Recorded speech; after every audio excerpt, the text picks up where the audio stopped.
더 적은 것으로 할 수 있는 것을 더 많은 것으로 하는 건 허영이다. 윌리엄 오브 오캄, 오캄의 면도날 창시자.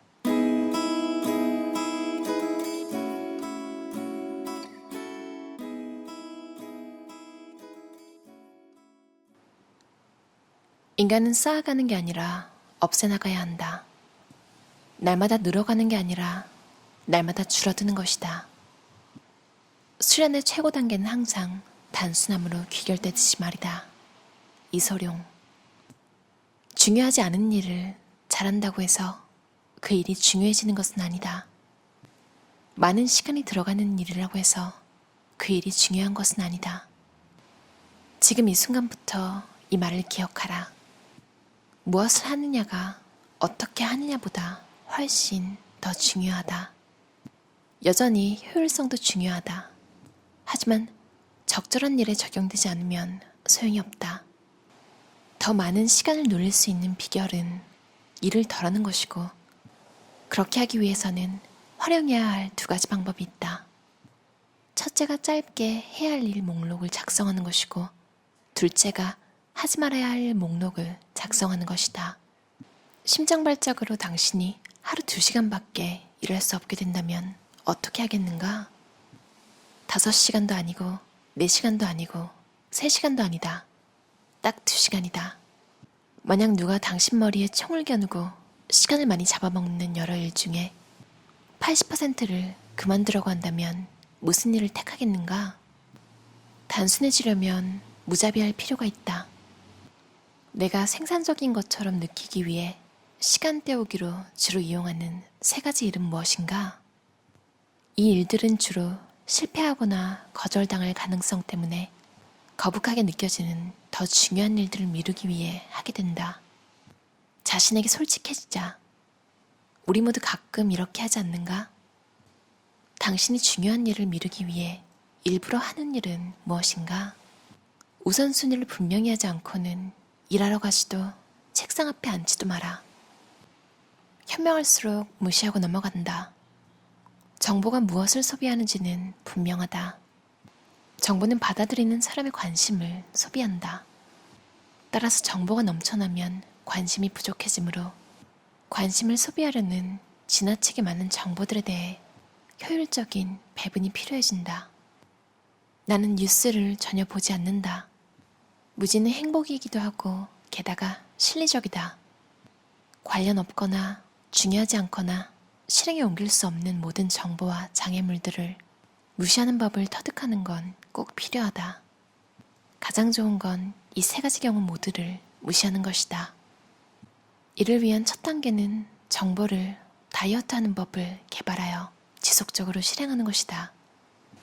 현대인들이 칼로리를 너무 많이, 그것도 영양가가 없는 칼로리를 너무 많이 섭취하는 것처럼 정보 노동자도 과도하게, 그것도 잘못된 정보원으로부터 얻는다. 라이프스타일 디자인은 실천력, 즉 성과에 기초를 두고 있다. 성과를 높이려면 정보량을 줄이는 건 필수적이다. 대부분의 정보는 시간만 많이 잡아먹고 부정적이며 당신의 목표와 관련이 없고 당신의 영향권 밖에 있다. 당신이 오늘 읽거나 본 것 4가지 중에 적어도 반은 그럴 거라고 나는 감히 말할 수 있다.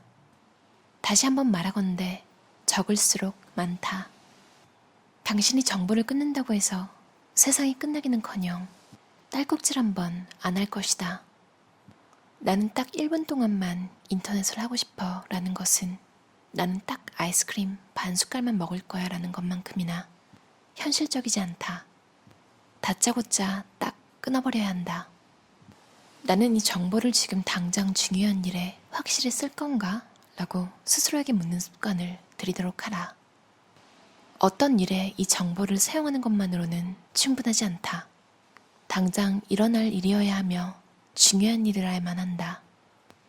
끝내지 않는 기술을 연습하라. 이것도 내가 익숙해지는데 오랜 시간이 걸렸던 기술 중 하나이다. 뭔가를 시작한다고 해서 꼭 그 일을 끝내야 하는 것은 아니다. 만약 당신이 순 엉터리 기사를 읽고 있다면 내려놓고 다시는 집어들지 마라. 영화를 보러 갔는데 매트릭스 완결편보다도 별로라면 머릿속 신경세포가 더 죽기 전에 바로 나와라. 스테이크를 반쯤밖에 안 먹었는데 벌써 배가 부르다면 포크를 내려놓고 디저트는 주문하지 마라. 더 많이라는 것이 더 좋은 것은 아니다. 그리고 뭔가를 그만두는 것이 그 일을 끝까지 하는 것보다 10배는 더 좋은 경우는 흔하다. 상사가 강요하지 않는다면 지겹거나 비생산적인 일은 끝내지 않는 습관을 들이도록 하라. 상황을 무시하는 법을 터득하는 것은 내적 평화에 이르는 탁월한 길 중 하나이다. 지금 우리는 지식의 폭이 아닌 깊이에 집중해야 하는 시대에 산다. 방대한 양의 정보를 얻으려 애쓰지 말고 당신에게 반드시 필요하고 당신의 능력 범위와 연관된 내용에 초점을 맞추어야 한다. 전설적인 투자가 워런 버핏은 능력 범위라는 놀라운 개념을 이야기하며 그 중요성을 강조하곤 한다. 버핏이 말하는 능력 범위란 우리 각자가 정통하고 압도적으로 해낼 수 있는 한계 범위를 의미한다. 우리는 이 범위 밖에 놓인 것은 부분적으로만 알거나 아예 이해하지 못한다. 버핏의 인생 모토는 다음과 같다. 자신의 능력 범위를 알고 그 안에 머물러라. 이 범위의 크기는 그리 중요하지 않다. 정말 중요한 건 범위의 경계선이 정확히 어디에 있는지를 아는 것이다. IBM의 창업자 토머스 왓슨은 이 명제를 몸소 입증한 살아있는 증거를 알 수 있다. 왓슨은 이렇게 말한 바 있다. 나는 천재가 아니다. 그러나 나는 특정 분야에서는 뛰어나다. 그리고 나는 이 분야에만 시종일관 머물 것이다. 현재 당신이 몸담고 있는 일터에서 능력 범위가 명확하지 않다면 스스로 엄격하게 경계를 그려야 한다. 본인의 능력 범위를 가혹할 만큼 철저하게 정해놓으면 물질적 결실뿐 아니라 다른 여러 유익한 결과가 돌아온다. 무엇보다 당신은 시간을 아낄 수 있다. 주의와 관심을 쏟아야 하는 일과 그렇지 않은 일을 두고 매번 새로운 결정을 내릴 필요가 없기 때문이다. 본인의 능력 범위를 아는 것은 의사가 수술용 칼과 같은 유용한 도구를 지닌 것과 다름없다. 이 칼로 정보의 원천 속에서 가치 있는 정보와 쓸모없는 정보를 분리할 수 있기 때문이다. 실제로 당신의 능력 범위에 맞아떨어지는 모든 정보는 가치 있다. 동시에 범위 밖의 것들은 우선순위에서 제외하는 편이 낫다. 당신의 능력 범위 밖에 있는 정보는 시간을 빼앗으며 집중력을 저해할 뿐이다. 능력 범위는 우리의 인생에 어떤 의미가 있을까? 오늘날 직업적으로 성공한 사람들은 대부분 니치라 불리는 특정 분야에 몸담고 있다. 니치는 틈새 시장을 의미하는데 고유의 틈새 시장을 확보하여 그 분야에서 더 많이 알고 더 많은 능력을 지닐수록 성공의 규모는 더욱 커진다. 당신이 본인의 니치 안에서 세계적으로 손꼽히는 지식과 능력을 보유한다면 당신의 삶은 성공적이라 할 수 있다. 이때 당신은 승자가 모든 것을 가져가는 세상 속에서 승자의 저주라는 딜레마에 빠지게 된다. 승자의 위치에 선 당신 앞엔 하나의 선택지가 놓인다. 자기 분야만 알지만 꼭대기에 선 전공 바보가 되는 길과 꼭대기에 서기 위해 부단히 애쓰는 패자가 되는 길. 전공 바보 혹은 너드라는 말은 언뜻 부정적으로 들릴 수 있다. 하지만 한편으로 너드는 한 분야의 대가라는 뜻도 된다. 자기 전공 분야에선 능력이 탁월하지만 고지식하고 괴짜 같은 인물을 흔히 너드라 칭하기 때문이다.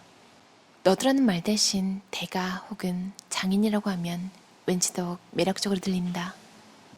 베토벤도 너드였다. 그는 교향악 작곡 분야에서는 세계 최고였지만 자신의 능력 범위 밖에 어느 분야에서도 뛰어나지 않았다. 파블로 피카소도 마찬가지였다. 인류 역사상 가장 위대한 과학자 중 하나인 뉴턴도 자기 분야밖에 모르는 바보였다. 뉴턴은 본인의 능력 범위 밖에선 철저하게 무능한 사람이었다. 그가 주식 투자에서 엄청난 손실을 보았다는 일화는 유명하다. 날카롭고도 정밀하게 본인의 능력 범위를 제한하면 어떤 정보를 수용하고 버릴지를 간단하게 결정할 수 있다. 당신의 뇌는 이미 당신에게 중요한 정보와 지식으로 가득 차 있으므로 지구상의 온갖 잡다한 뉴스가 들어갈 틈이 없다. 잡동사니가 더 많이 들어찰수록 당신이 반드시 알아야 하는 중요한 정보가 들어갈 공간은 줄어든다. 능력 범위마다 이를 전문적으로 다루는 매체들이 있다. 본인의 능력 범위 안에서 확고한 위치에 서고 싶다면 이런 매체에서 발행하는 글들은 반드시 읽어야 한다. 당신의 능력 범위 밖에 놓인 것들은 우선순위에서 제외하라. 정보 검색을 위해 인터넷 서핑을 하더라도 행여나 실수로 궤도를 벗어나지 않도록 주의하라. 나와 상관도 없고 중요하지도 않은 오락거리에 빠져 시간을 보내지 않도록 매 순간 주의해야 한다.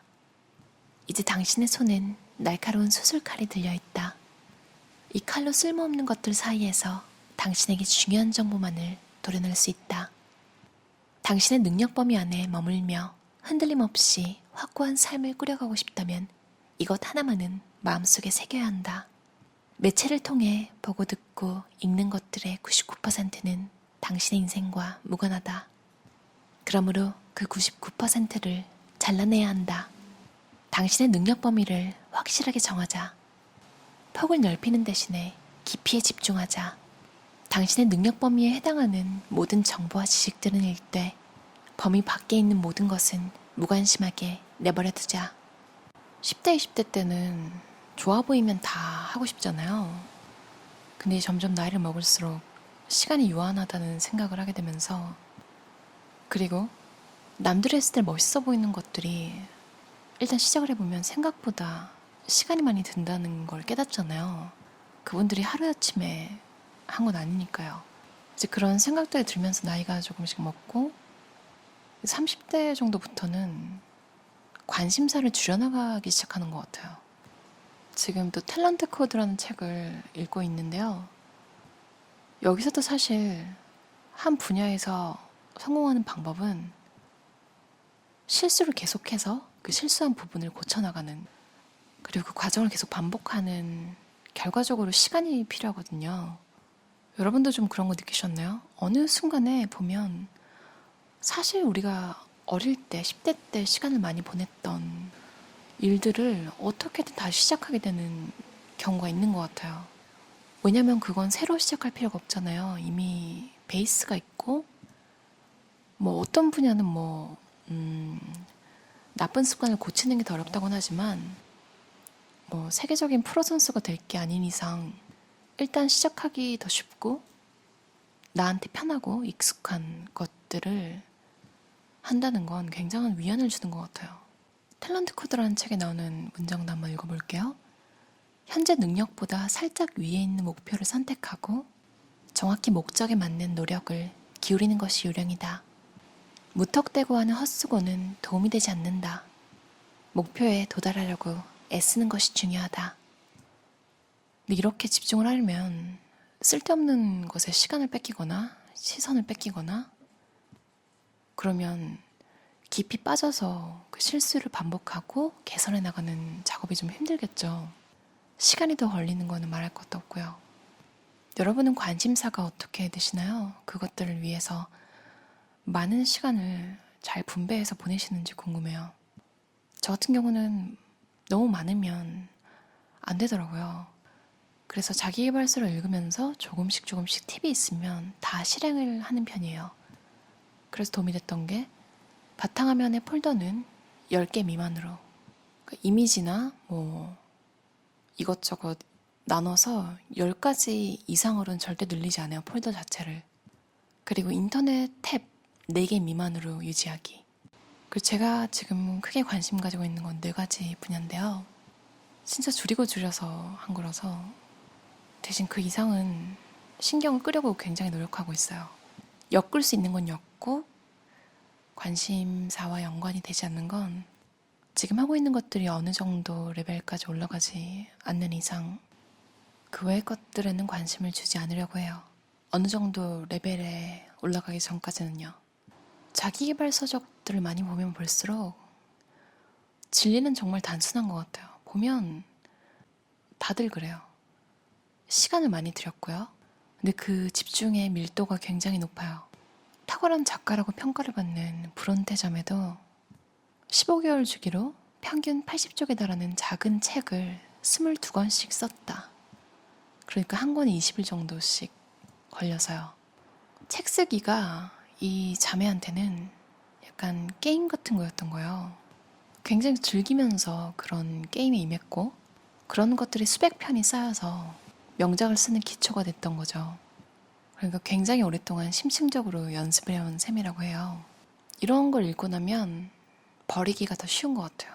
물건도 마음에 있는 좀 쓰잘데없는 생각들도 목표가 있으면 버리기가 쉬운 것 같아요.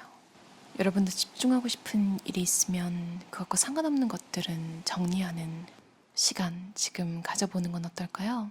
그럼 들어주셔서 감사합니다. 편안한 일요일 저녁 보내세요.